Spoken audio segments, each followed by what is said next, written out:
Salam alaikum, Azul, bonsoir. Le régime algérien est le champion du monde des slogans creux depuis le premier jour du coup d'État en 1962.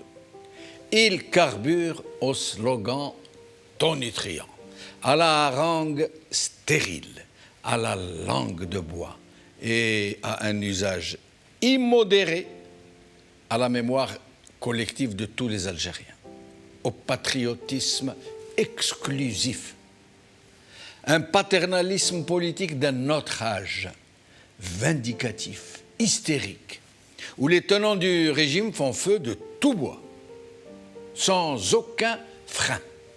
Il leur suffit de se servir dans la boîte à outils où foisonnent des mots creux vidés de toute substance et qui furent pourtant, avant d'être expurgés de leur sens, l'expression de valeurs profondes du peuple algérien. Des mots chers à la mémoire de nos compatriotes. Chouhada, novembre, résistance, patrie. Des mots dont ils font un usage immodéré, qu'ils souillent et qu'ils piétinent.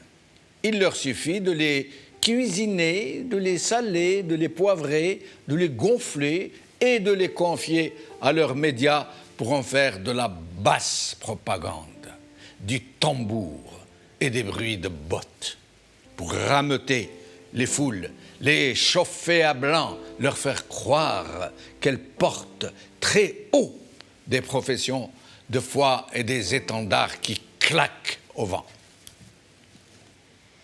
C'est ainsi que Feu Gaïd Saleh avait créé le mot Aïsaba, dans lequel il avait fourré ses propres comparses, ses propres complices, pour les jeter en pâture à ceux qu'il pense être la foule. Et c'est ainsi que Tebboune a tenté de récupérer le Hirak en lui collant la rallonge de Moubarak et de Assil, puis de Asli, pour le confiner au seul refus d'un 5e mandat. C'est ainsi qu'il a baptisé aussi ce qu'il dit être son zama projet de refondation du pays, l'Algérie nouvelle. Et c'est ainsi que les uns et les autres vont chercher dans la même boîte à outils pour nous fourguer des slogans et d'autres où rien ni aucune valeur des Algériens n'est économisée, ni la patrie, ni l'islam, ni les chouhada, ni la révolution de novembre. Une sombre machination où tous les épouvantails sont agités, où les imprécations sont devenues le discours ambiant, où la menace du terrorisme, du sionisme, du voisin marocain, du péril sahélien et autres ingrédients du genre est débitée sans compter. Mais à beau mentir qui vient de loin, ces méthodes éculées n'ont plus cours. Elles sont désormais désuètes, épuisées, voire même contre-productives pour ceux-là même qui en font usage. De la même manière que les médias du régime sont devenus contre-productifs pour les mêmes qui les emploient, ceux qui leur servent la soupe, au point où, quand un journal ou une chaîne de télé servile relaie une quelconque propagande, une quelconque désinformation, c'est l'inverse qu'ils obtiennent.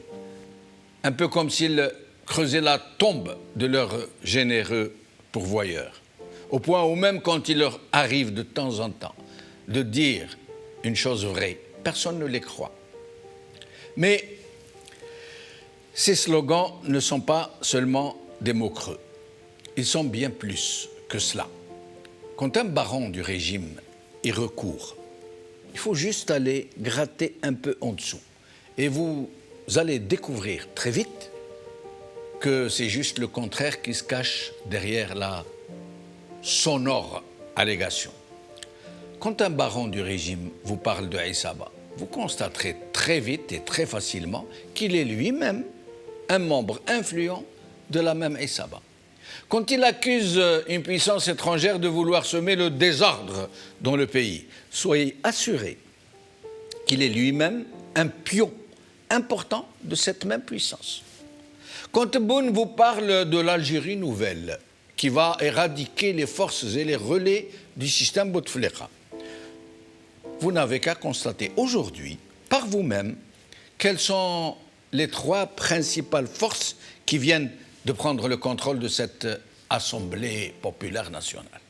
Ne sont-ils pas le FLN, le RND et le MSP, les mêmes, les trois partis qui avaient formé l'alliance présidentielle de Bouteflika? Cette Algérie nouvelle n'a-t-elle pas recouru au même système de fraude et de bourrage des élections dont on nous avait juré que cette fois-ci, elle serait sincère et transparente? Algérie nouvelle.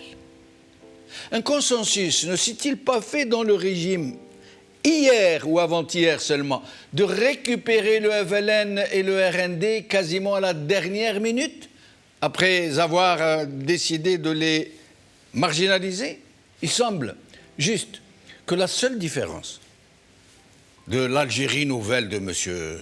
Tebboune avec celle de Bouteflika est que Tebboune, enfin, le machin tebbounien, ait changé de méthode et de technique et qu'au lieu du seul bourrage physique de l'urne, il y ait aussi et surtout et désormais celui, le moyen virtuel, à un niveau central de bourrage. C'est cela, l'Algérie nouvelle de Tebboune. C'est cela aussi son Hirak el-Moubarak el-Assil. Et c'est cela aussi, et c'est cela surtout, que lui-même, M. Tebboune, n'est qu'une façade, une piètre façade, menteuse, derrière laquelle se cache une réalité autrement plus monstrueuse, et qui ne se décline qu'à la menace lorsqu'elle est débusquée. Et c'est pour cela que dans son infime sagesse, dans son infinie sagesse collective, le Hirak clame Madaniya Mashi Askaria.